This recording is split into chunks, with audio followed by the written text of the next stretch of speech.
Estamos começando mais um programa Entre Elas. Este é o terceiro de uma série de 3 programas comemorativo ao Dia das Mães. E nós fizemos alguns programas. O primeiro foi o Quando o Filho Não Vem. Depois a gente fez Mãe de Primeira Viagem. E hoje nós vamos falar sobre Síndrome do Ninho Vazio, que é quando os filhos saem de casa e os pais se veem sozinhos. Então, para falar desse assunto, nós estamos aqui recebendo no estúdio da TV Câmara a psicóloga, a professora Ana Paula Reis da Costa, e a psicóloga também de formação, né, a vereadora Paula Iores, e apresentando comigo o programa hoje, a jornalista Vânia Marques Peiorim. Sejam bem-vindas, nossas convidadas. Espero que vocês se sintam bem à vontade, né, para falar desse tema, que é Síndrome do Ninho Vazio. Síndrome, então, é um conjunto de sintomas. E ninho vazio é o sentido figurado, né? Quando os filhos estão no ninho e aí eles saem, né? Estão prontos para voar e os pais ficam, né? Ficam como se fosse deixado para trás, mas não é nesse sentido, né? Mas é como os pais às vezes se sentem, né? Então, é claro que os pais vão sentir saudades, vão sentir muita falta dos filhos, mas a gente quer saber, Ana Paula, assim, até quando é natural essa falta, né, essa saudade, ou quando já é diagnosticado que a pessoa está sofrendo a síndrome do ninho vazio, quando os pais estão passando por essa síndrome. Grata pelo convite, estar aqui com vocês é uma alegria, de um modo muito especial com a Paula, que é uma pessoa muito querida por nós do Instituto LUSP, né, e toda a família também, né. Então, enquanto psicóloga especialista em luto, a síndrome do ninho vazio, ela está localizada dentro das perdas do ciclo vital. Como uma experiência de perda, é uma experiência que naturalmente vai demandar uma crise, tanto por sintomas de desamparo, quanto a transformação de uma identidade, o resgate da díade conjugal, porque quando a gente tem os filhos, a gente se pensa sempre como uma família maior, né? E na função e nos papéis de pai e mãe.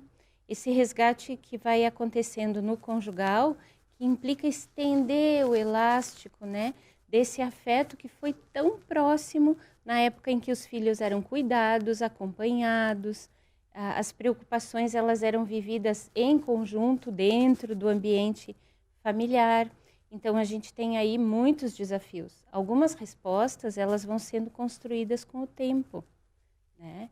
Por exemplo, o pai em geral tem um questionamento relacionado a ser provedor e protetor, porque tem que reaprender a se relacionar com esses filhos agora numa conversa de adulto para adulto.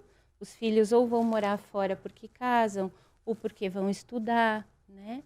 Então essa extensão desse elástico que vai fazendo o pai pensar, bom, eu ainda sou provedor, eu ainda tenho essa função, eu ainda sou importante, se eu sou como? E a mãe também. Não é incomum a gente escutar os casais dizendo, bom, eu fazia almoço todos os dias, eu fazia janta todos os dias, agora para nós a gente vai no restaurante almoçar, porque não tem mais os filhos. Então o esforço de resgatar o sentido de investir em si e no casal. De achar legal ir para o restaurante também, né? Sim, e de também poder fazer a sua comidinha, né? A comida que a esposa gosta, a comida que o marido gosta. Na primeira etapa desse processo de mudança, é natural sentir tristeza e até um certo esvaziamento, assim, como se o sentido da vida não estivesse mais tão pleno, nos vitalizando tanto. Aos poucos é que a gente vai redescobrindo como namorar de novo, como entender a importância de investir um tempo em si e no casal, e como reconstruir essa relação de uma forma que o casal passe a ser tão amado pela própria dupla quanto os filhos eram com eles. Talvez seja uma oportunidade de reencontro do próprio casal. Sem dúvida. E é por isso também que às vezes é tão difícil. Porque se a gente fica aí durante 20 anos investindo tudo nos filhotes, daqui a pouco, quando a casa esvazia, eu olho para o lado e eu tenho que redescobrir quem é que está do meu lado. Aquela pessoa com quem eu casei talvez não seja mais a mesma pessoa. É verdade. E quais são os sintomas dessa síndrome do ninho vazio? Acho que é uma forma de luto também que os pais passam. Sim. Um pouco de vazio, um pouco de perder o sentido. Sim. Enquanto perda no ciclo vital demanda respostas que a gente não tem prontas, né? As respostas vão sendo construídas à medida em que a gente vai sentindo esses desafios que vão aparecendo no dia a dia. Então, sintomas de tristeza, sensação de falta de função, sensação de mudança de papel, a abertura do casal também para se relacionar com parentes que chegam em relações que são trazidas pelos próprios filhos. Daqui a pouco surgem os netos, as esposas, depois os netos, né? E também essa experiência de olhar para si em meio a essa angústia, que exige esse processo de ajustamento, de adaptação, e reconhecer tudo aquilo que foi possível ser construído, olhar para o outro também e entender que ele foi parceiro jornada e que talvez esse seja o momento de reinvestir no casal, né? De reinvestir em mim e no outro. Em geral, isso num contexto assim de uma família que tem uma certa estrutura, porque sim. dali a pouco a própria partida, a saída do filho por conta de fazer faculdade, é uma despesa a mais, às vezes eles têm que se reorganizar também de outra maneira, trabalhar dobrado para ajudar nessa manutenção do filho fora. Pode acontecer. Sem dúvida. Se pais jovens estiverem assistindo o nosso programa, provavelmente eles pensem que nada, eu não vejo a hora deles crescerem, porque aí eu vou descansar. Só que quando chega lá, a gente realmente sente essa crise, esse processo de ruptura e essa necessidade de reconstrução. E cada etapa da vida vai vindo com o seu contexto. Se existem dificuldades econômicas, isso vai contar muito como um fator complicador, né? E se existem outras dificuldades, como processos de luto por morte, né? Temores, adoecimentos, experiências que trouxeram temores e angústias também. Quando os filhos viajam para cidades maiores, né? A gente escuta muitos pais dizendo, mas saiu, por exemplo, de Antônio Prado para morar em São Paulo, né? Como é que vai ser se adaptar lá? Não vai ter ninguém conhecido lá, vai sobreviver, construir uma rede de relações. Hoje a gente tem um fator facilitador que é a internet, o WhatsApp, né? A possibilidade de conversar com os filhos olhando para eles, né? Que antigamente a gente não tinha. Mas sem dúvida nenhuma são angústias. E a gente pode dizer que o agravamento desse ninho vazio pode ser pelo fator que levou à saída, como o caso de um luto, né? Nem a vereadora Paula, que também passou por uma dor, acho que inimaginável, que é a perda de um filho, que é o luto real, é uma dor concreta, né? Uhum. Qual que é o momento mais difícil desse? Como é que pode pontuar? Eu acho que tem dois, né? Saiu de casa para estudar fora, um filho. Tá uma visão mais de mãe agora, né? Na verdade, eu acho que eu fui até muito abençoada, né? Porque nós estávamos nos preparando para o Guilherme, que ia sair de casa, que ele estava fazendo vestibular, então, com a grande possibilidade de morar em Porto Alegre, justamente no verão, onde houve o assassinato do Germano. Inclusive, estava sendo trabalhado em terapia, o Germano sendo trabalhado pela psicóloga, a saída do irmão, né? E aí, deu janeiro, né? O Guilherme, a princípio, não tinha passado no vestibular fora, passou em Caxias. E aí, então, nós estávamos sem um deles. Mas, 6 meses depois, eu conto um pouquinho da história, assim, né, para ver por que eu disse que eu fui abençoada. O Guilherme, eu vi, ele não estava feliz, porque ele queria morar fora, ele queria sair de casa. E esses 6 meses foram muito importantes para eu ver que ele queria morar fora. E para eu me preparar para ele sair. Então, e vocês nem sabem, né? E quando o Guilherme foi providenciar a transferência dele, da UX para a PUC, ele tinha passado na PUC.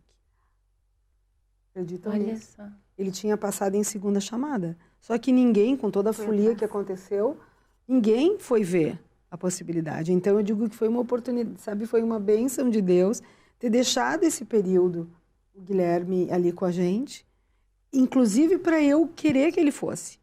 Né, para eu entender que era importante para ele ir. Senão ele não ia estar feliz. Entender o desejo dele. Exatamente. Né? Porque aquela coisa assim, né?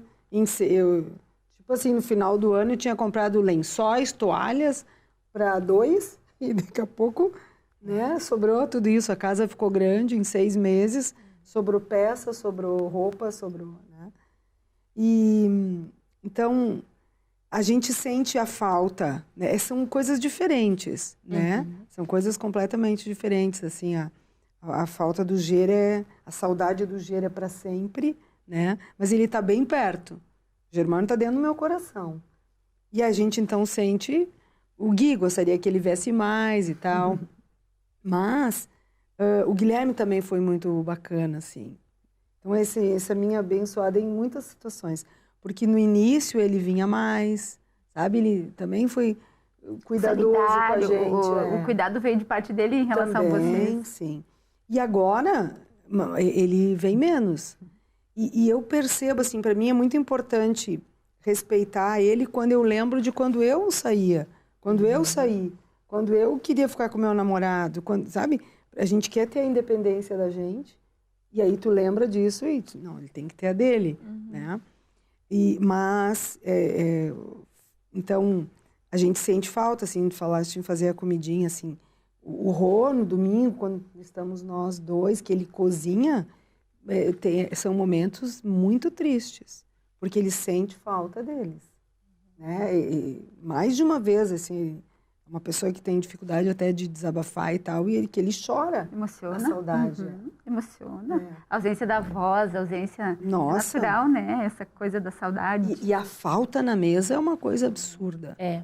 A mesa é simbólica. A falta no carro, no banco de trás. Gente...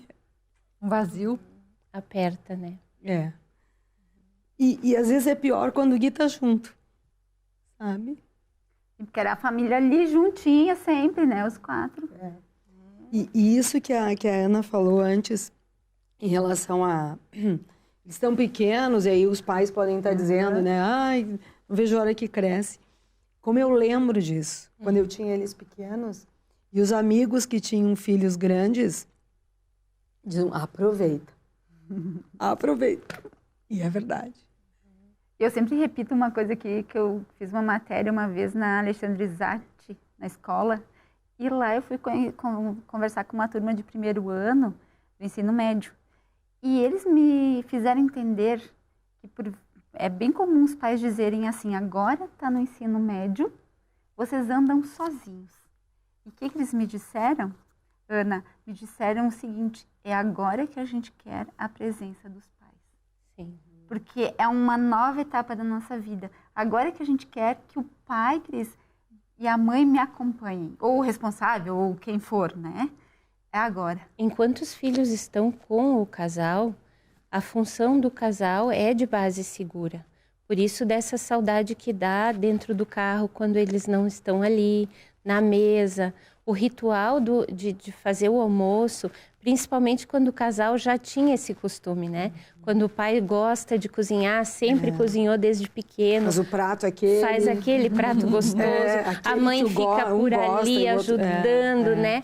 Então, aquele momento em que a família, em que a gente, enquanto família, tem uma experiência de olhar ao redor e dizer assim, tudo que eu preciso está aqui. A minha vida está plena, né? E aí, à medida em que os filhos vão crescendo e essa base segura vai dando suporte para o desenvolvimento deles, quando eles alçam voo, então os pais passam a fazer uma função de porto seguro, que é diferente da base, porque o porto é esse espaço onde eu cresço, vou atrás das coisas que eu amo, desbravar o mundo, fazer explorações e eu retorno, né, para contar as novidades, para compartilhar o que eu conquistei. No processo de luto, a gente tem uma diferença importante aí. Eu acho tão valoroso quando a Paula traz, e tu consegue trazer com tanto amor, a diferença entre uma experiência e outra, reconhecendo a identidade de cada filho nisso também, né? Eu acho bem interessante, né, o assunto. Acho que vamos pedir um minutinho para se restabelecer aqui. E você que está nos acompanhando, por favor, fique com a gente para acompanhar um pouquinho mais desse bate-papo. Até logo.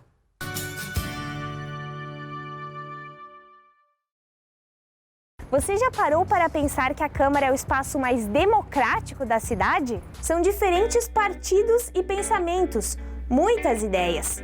E a população pode discutir assuntos de seu interesse sem falar nas audiências públicas, que são um espaço para a população se manifestar. Aqui, quem soma e faz acontecer é a comunidade.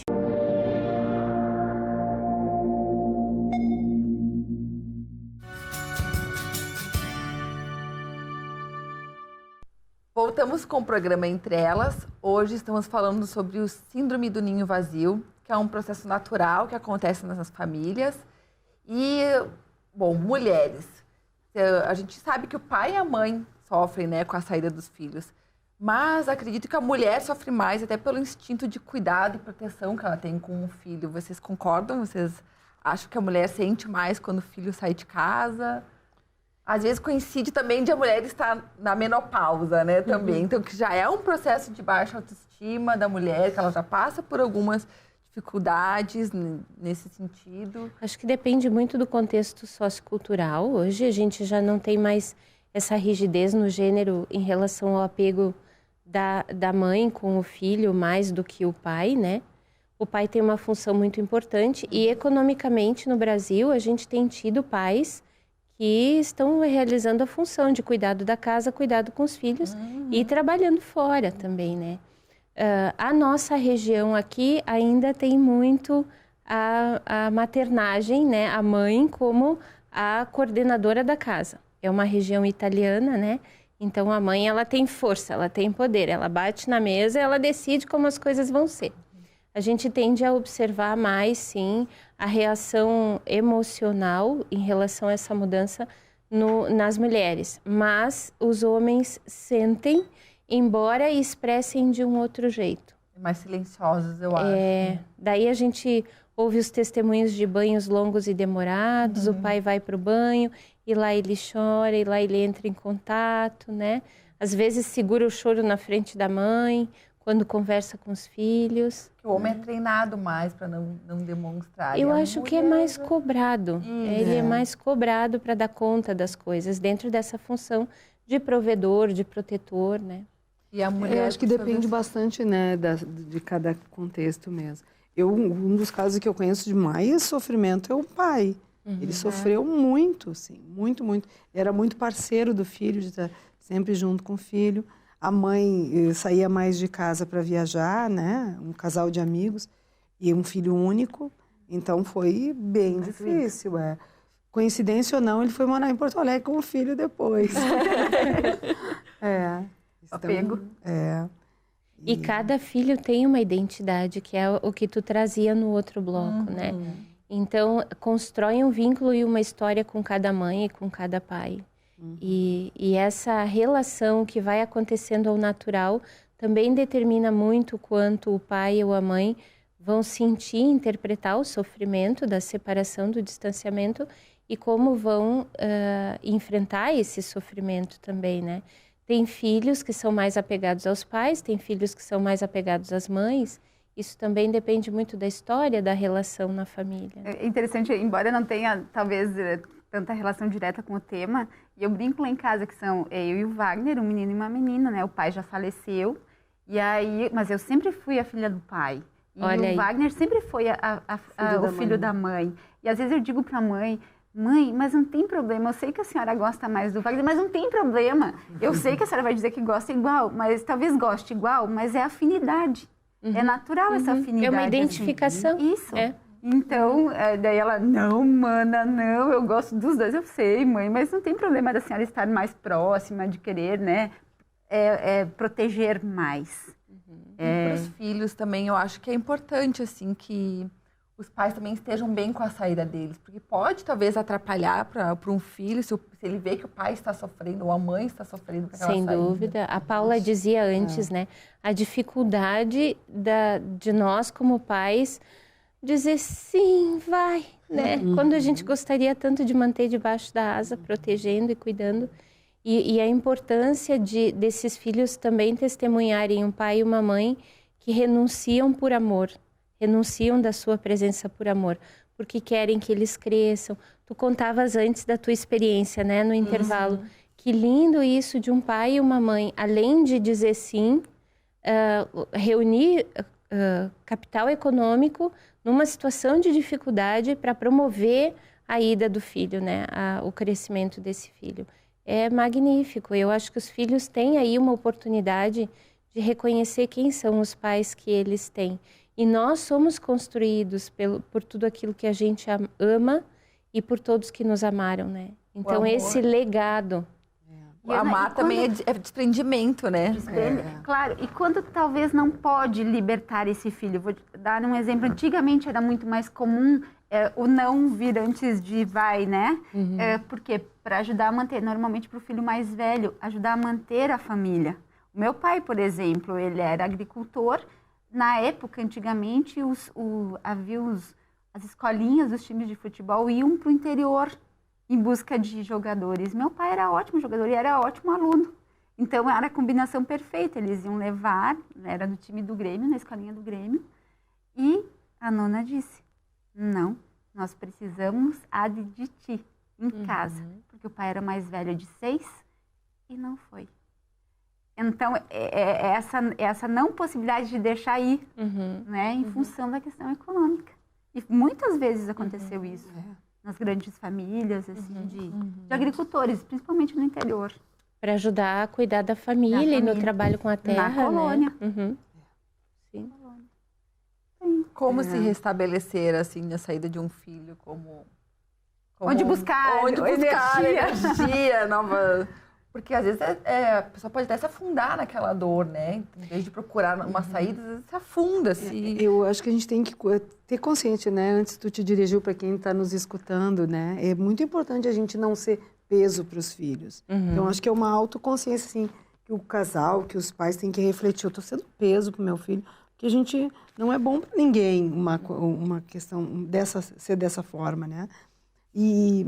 se a gente, vai à praia, a gente gostaria que ele estivesse junto, vamos supor. Mas se ele não está junto, a gente acaba vendo que fica legal também estando só os dois. Se tu vai caminhar, se tu inventa um programa, né? Tem que ser criativo. Então, se tu fica aqui, ou se tu... né, tem que botar alguma coisa nova, né, nisso. Porque a gente escuta, às vezes, a gente já escuta de pais falarem assim, vou ter um filho para cuidar de mim quando eu for mais velho. Tem pais que dizem isso, né? E acho que isso que cria um peso, né, para o filho. Porque às vezes ele não vai cuidar, e não tem que ter essa cobrança, ele não nasceu para cuidar de alguém, né? Também, mas não para isso só, né? Eu penso que aprender a amar em separado é uma coisa que só acontece quando o separado acontece, né? Então a gente tem aí o processo que nos ensina, o processo de dor, de sentir o estranhamento da casa vazia, o estranhamento de olhar para o esposo, ou o esposo olhar para a mulher, né? E dizer, bom, agora somos nós dois, o que a gente vai fazer, né? Vamos recomeçar. Não é um recomeçar do zero, e nesse sentido ser criativo é bastante importante. Reconhecer tudo que foi construído também é bastante importante. Mas talvez, acima de tudo, conhecer e naturalizar os sentimentos que são naturais dessa etapa, sabendo que isto vai passar. E viver esses momentos, e viver, talvez. falando sobre isso. A fala é que permite a digestão, né? Quando a gente elabora tudo que nos acontece, é através da fala. Então, compartilhar. Se eu sinto dor, poder conversar com meu esposo, o esposo poder conversar com a esposa, ter conscientemente reconhecido todo o processo de adaptação e o esforço que essa renúncia por amor acaba caracterizando para poder ficar bem e para receber esses filhos em suas visitas também, né? Trocar com os amigos também, porque eu fico sempre muito atenta, assim, eu vou no parque e eu fico muito de butuca, assim, no que as pessoas estão falando, assim, falando alto, né? Não me metendo muito intimamente, né? Aí, outro dia, eu estava aqui no Parque dos Macaquinhos, fazendo ginástica, e 2 pais conversando, assim, os pais na faixa dos 55, 60 anos, cada um com seus filhos longe. Um dizia, mas a minha filha nem me dá bola, não está muito preocupada comigo, né? Aí, o outro dizia assim, não, os meus estão, só que eles estão preocupados comigo, mas eles não estão comigo. Então, pela primeira vez, a gente vai passar um Natal sem eles. E vamos ter que realmente repaginar, reorganizar nossa programação. Vamos para a praia, vamos ficar os dois lá na casa da praia. Então, assim, essa troca também, de repente, de conversas entre pais que estão passando pela mesma situação é bom? Sim. Talvez uma alternativa. É um eco. Compartilhar, conversa, né? E é uma coisa natural, então, lidar com Sim, isso de uma forma poder natural. lidar com esse processo que vai urgir, né, a partir da separação, a partir da mudança. Ele leva em torno de 6 meses a 1 ano, assim, a parte mais aguda do transtorno de ajustamento e adaptação. E existe também uma abordagem preventiva. A gente pode, ao longo da vida, ir estabelecendo planos para quando isso for acontecer. Que coisas eu quero fazer com a minha esposa quando os meus filhos crescerem e zarparem do ninho, né? Então, viagens podem ficar para esse período, cursos, retomar projetos, retomar relacionamentos com amigos que ficaram distantes, né? A gente também pode ir pensando planejamentos. Além de um planejamento, já vai criando isso na cabeça, já vai criando esse momento também, né? Sim. Então, quando ele acontece, ele já não é uma coisa que não era esperada, não, ele já existia antes, né? Reduz o impacto, né? Isso, reduz o impacto. Eu acho Ô, Cris, e tem embora a gente fale do ninho vazio, mas a gente sabe que tem também acontecendo uma tendência ao contrário. Muitos filhos permanecendo tempo com suas famílias, que filhos cangurus, assim, que adultos que vivem como adolescentes. E isso tem aumentado. Até estava acompanhando umas pesquisas, estava lendo uma matéria no El País, e que era hoje 1 a 4 filhos. Antigamente, há 12 anos, era 1 em 5 filhos que ficavam com os pais. O contrário também existe. Vai mudando, né? Então, legal, gente. Depois nós vamos falar mais um pouquinho sobre o síndrome do ninho vazio. Fique com a gente, você que está nos assistindo. Logo mais nós voltamos, então, com Entre Elas. Até mais.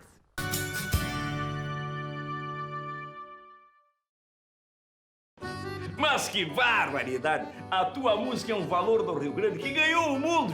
Mas tem valores que não podem sair daqui. É verdade. Com a campanha Valores que Ficam, todos que fazem a declaração no modelo completo podem transformar a vida de milhares de crianças gaúchas sem gastar nada, apenas destinando 3% do imposto devido para o Fundo Criança. Fale com o seu contador e escolha fazer o bem aqui. Uma campanha da Assembleia Legislativa e entidades parceiras. Voltamos com Entre Elas. Já vamos retomar o assunto do bloco anterior sobre os filhos cangurus, que é o contrário, né? Que é onde os filhos permanecem em casa, não saem para voar, alcançar novos voos. E a Vânia estava trazendo, né, um dado. Há 12 anos era 1 em cada 5 filhos, a cada 5 filhos. Hoje é 1 a cada 4 que permanece.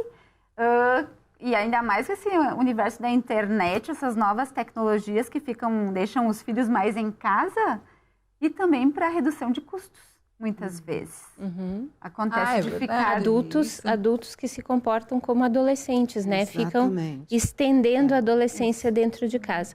Isso também tem acontecido por conta da mudança de comportamento dos pais. Por exemplo, relacionado à questão sexual. Então, tem a cama de solteiro no seu quarto, daqui a pouco arranja uma namorada e aí pensa assim, bom, em vez de casar, que aí já vai para sua casa e ainda não está bem preparado para isso, vamos trocar a cama de solteiro por uma de casal. E aí a namorada vem para dentro de casa e acaba vivendo um tempo, né, uma relação de casal junto com os pais. Isso tem acontecido muito também. Esse comportamento de abertura a gente não tinha aí há 30 anos, 20, 30 anos atrás, né? Então, os pais estão muito mais flexíveis, o que permite que os filhos também fiquem mais tempo em casa. É que uma vez era obrigatório quase o filho sair para estudar, né? Hoje não, hoje a gente não precisa, hoje tem outras formas também, né? E o estudo chegou mais próximo das cidades. Mas eu acho que é bem importante, assim, haver esse reconhecimento. Porque quando o filho não sai, eu acho que é uma preocupação da não independência, do não desprendimento, né? Eu acho que é mais preocupante do que o que... É um outro tipo de dor, né? Mas assim, a gente não vê que o filho não está dando conta, não tem coragem para ir, não está se preparando, daqui a pouco foi super protegido. Eu acho que eu teria mais preocupação. Parece que tem pensando muita no bem do dependência. filho. Aham. É, Ou porque- seja, precisa prestar muito atenção quando é bastante confortável para a mãe ter o filho por perto, a ponto dela não conseguir renunciar a esse conforto, né? Desse conforto. E talvez até seja isso que influencia na não saída dele. Ele não fala, Sim. mas observa. Sim. Que a mãe está super protegendo, o pai, né, está super protegendo. Sim, eles se preocupam muito com os pais, sem dúvida nenhuma, muito. E às vezes o que precisa é um empurrão que venha das figuras de autoridade, né? Que é o pai e a mãe. Um empurrãozinho afetivo, amoroso, firme também, né? E se esse empurrão não chega e o que é oferecido é um reforço contrário, no sentido de, mas fica mais um pouco, é tão bom te ter aqui, tu vai se preocupar com contas a pagar porque se o pai e a mãe pagam a luz, pagam a água, né? E aí a gente... Não está preparando um adulto né? Firme, responsável, né? Que a gente precisa. Afeta na criação, Que né? ande sozinho, que saiba depois resolver também Suas coisas, sozinho seus problemas. Porque o natural é isso, é ir, né? Sim. Ela criar voo, no caso, é E criar... sai do ninho, a formar o seu ninho, formar o seu ninho. Isso aí. Então, também tem uma temática aí conflitiva na medida do amparo, né? Nem açúcar, amor e açúcar, né? O açúcar serve como metáfora, né, do amor. Se a gente põe muito açúcar no café com leite, fica intragável, a gente não consegue tomar. Então, a medida do amparo, a medida do cuidado aí é muito importante. Nada de excessos. Nada de excesso. Vocês sabem que logo que o Gui foi, a gente oferecia ajuda. Filho, tu não quer trazer roupa, né, para lavar e tal? Não, eu me viro, mãe. Eu me viro. Ele cozinhava, ele lavava roupa e estava estudando e fazendo estágio, né? E nós víamos assim que ele tinha que dar conta. Ele tinha se determinado a isso. Senso de responsabilidade. Nós poderíamos ajudar, eu sempre tive empregada, né? Não custaria ele trazer a roupa e tal. Não, ele queria. Não, eu me viro, eu Que me bacana. viro. Sim, porque se ele conseguisse, em conseguindo, ele adquiria essa certeza de que ele ia dar conta das coisas, né? Essa autoconfiança. E também tem isso, né, agora Paula? ele já relaxou um pouquinho. Agora que ele viu que ele pode, Pode. ele consegue. Uhum. Tá, mãe, então eu levo a roupa ou não levo, sabe? Ou então eu digo, pode trazer. Não vai dar. Vou levar um tempo para voltar, então. Então ele decide Bacana. se é bom ou se é ruim, mas ele dá conta, né? Mas também tem Muito legal. a relação de ele também quer mostrar a vocês que ele consegue, né? Quer adquirir essa admiração de vocês em relação à opção dele. De tomar, de estudar Conseguir sozinho, se de vir. morar sozinho. E quando eu passava por lá, assim, tipo, deixava o banheiro limpinho e tal, ele, mãe, obrigado que tu, sabe, sempre eu percebi que tu deu uma geral, né? Que legal. É um carinho. É um A carinho. limpeza também é um carinho, olha. E acho que também a gente, como pais, a gente fica tão feliz quando percebe que eles estão conseguindo lidar com a realidade, que estão se fortalecendo, né? São fortes suficientemente fortes para determinar como eles podem organizar o seu dia, o seu mês, né? A gente fica tão... sente que fez o seu dever de casa, né? Fica tão satisfeito e em paz. Então, essa primeira dor que rasga o peito na saída de casa, que é tão difícil, esse sim que a gente tem que dizer para eles partirem, depois vai voltando para nós sob forma de confiança também para os pais. Essa sensação boa de, puxa, nós conseguimos e olha só que bacana, a gente construiu alguém aí que consegue lidar com o princípio da realidade, viver bem, é organizado, sabe como administrar suas dificuldades e sabe que pode contar com a gente sempre. Ana, e a visita vira um ritual de festa, né? A visita. Eu lembro assim, quando eu voltava para Entre Rios, 400 quilômetros de Caxias, ia de ônibus e o pai estava me esperando lá em cima. Eu lembro até hoje, caminhando assim, a camiseta dele para me buscar com a Chega a mala. emocionar, né? É muito lindo, muito lindo. Sim. Muda, eu acho. A gente começa a valorizar mais algumas pequenas coisas que talvez se a gente tivesse em casa não muda a dinâmica do relacionamento, né? Eu acho que essas pequenas coisas viram grandes e a gente tem boas lembranças, né, Vânia? Eu tenho um monte. Me emociona do lado bom, né? Claro, assim, claro. É tão bom, né? Nutrição Nossa, pura. A gente se torna o que a gente ama. É. E eu lembro, assim, daí, vereadora, daí era o pai que separava os caques para trazer, as goiabas, um monte de fruta, né? A mãe também fazia isso, trazia uma mala cheia de comida. É, isso acontece. É tão importante a tua emoção aqui, porque os pais que estão assistindo podem ter aí a certeza, através da tua emoção, que os pais nunca são esquecidos. Não importa o tamanho da exploração, e tu né? sabe que é tão legal, porque os meus pais, eles chegam e dizem assim, eles têm um orgulho, o pai já foi, né? Mas a mãe, orgulho de mim, do mano, Legal. que é bonito de ver. Legal. E quando a gente consegue dar orgulho para os pais, para nós, a gente vê eles felizes por nós,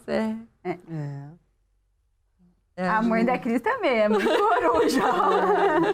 Aqui A mãe gente e só o pai, tem, meus pais são tudo para mim, então... Pai e mãe é retaguarda, a gente não conhece o mundo sem eles, né? Inclusive, esse é um dado importante nos processos de luto da perda de pais. A gente, como filhos, nunca viveu a experiência de estar no mundo onde o pai e a mãe não estão. Então, se os pais duvidam de que os filhos possam não reconhecer o seu valor, podem ter certeza que essa é uma pergunta que não tem função. Inútil, não existe, porque todos os filhos em algum momento vão se deparar com a beleza e a importância dos pais na vida deles. Mesmo aqueles pais que por alguma razão não tenham podido ser tão presentes ou amparadores. A gente não conhece o mundo sem os nossos pais. Quando a gente nasce, eles estão por ali já, né? E a gente sempre escuta falar, né? Eu acho que a Paula passou por um pouco inverso disso. Minha mãe sempre diz que o normal é os filhos ficarem sem os pais, primeiro, a ordem natural das coisas. Mas eu acredito que deve ser difícil o contrário, né? Porque quando o primeiro filho vai embora e não os pais. Porque a gente eu, pelo menos, sempre cresci escutando isso, né? Então, eu imagino Mas a tem mãe, vários né? casos também, né, Cris, de senhores e senhoras mais velhos que vão perdendo os filhos ao longo do caminho, ou pela doença, e é um luto, e é uma perda, que é da vida. Da vida. Né? A Vânia, né, eu trouxe uma poesia da Cecília Meirelles, de uma obra de 1964, né, Vânia? Ou Isto ou Aquilo. E aí ela foi bem sendo antiga. reeditada a cada tempo, porque para te ver que clássicos sobrevivem. E aí, ou isto ou aquilo. Justamente eu trouxe essa obra, que embora seja mais voltada à infância, mas tem uma essência que nos mexe. Ou isto ou aquilo, eu fico em casa ou eu saio. Né? Que filho é esse? Fica em casa ou sai? E o pai e a mãe, eu deixo ir ou quero que ele fique? Aí eu trouxe, porque justamente, olha que interessante, já que a vereadora Paula comentou que o Guilherme tinha o desejo de sair de casa. Era um sonho. A gente é feito de sonhos. E era o sonho move, dele. né? É o que nos move, né, Cris? E aí eu trouxe justamente um texto que é Sonhos da Menina. Da menina, mas também pode ser do menino. A flor com que a menina sonha está no sonho ou na fronha? Sonho, risonho, o vento sozinho no seu carrinho. De que tamanho seria o rebanho? A vizinha apanha a sombrinha de teia de aranha. Na lua há um ninho de passarinho. A lua com que a menina sonha é o lindo linho do sonho ou a lua da fronha. É alegórico, né? É um poema, claro, que traz uma alegoria, mas que faz referência justamente a esse sonho que talvez seja do menino ou da menina de partir para novos desafios. Né? E que- Sair de casa. E às vezes ter sonhos, a gente precisa abrir mão de algumas coisas, né? Não, a gente não pode ter tudo. Então, às vezes, os filhos querem ficar com os pais. Mas eles não podem, porque eles, para construir a vida deles, eles têm que abrir mão de algumas coisas. Bom, vamos encerrando o programa. Eu acho que foi lindo. Muito obrigada por essas trocas. E você que está nos assistindo, se você tiver alguma dúvida, se quiser entrar em contato com a gente, né? Pode fazer através do telefone 3066-3872 ou através do e-mail rp@camaracaxias.rs.gov.br. Te agradeço muito a audiência E fique com a gente, acompanhe as próximas edições do programa Entre Elas. Agradecendo muito a Ana Paula, a vereadora Paula Iores, pela entrega no programa, né? Acho que e a Vânia também com essas histórias. Agradecendo muito, muito mesmo. E um abraço para vocês que estão nos assistindo e até logo. Até mais.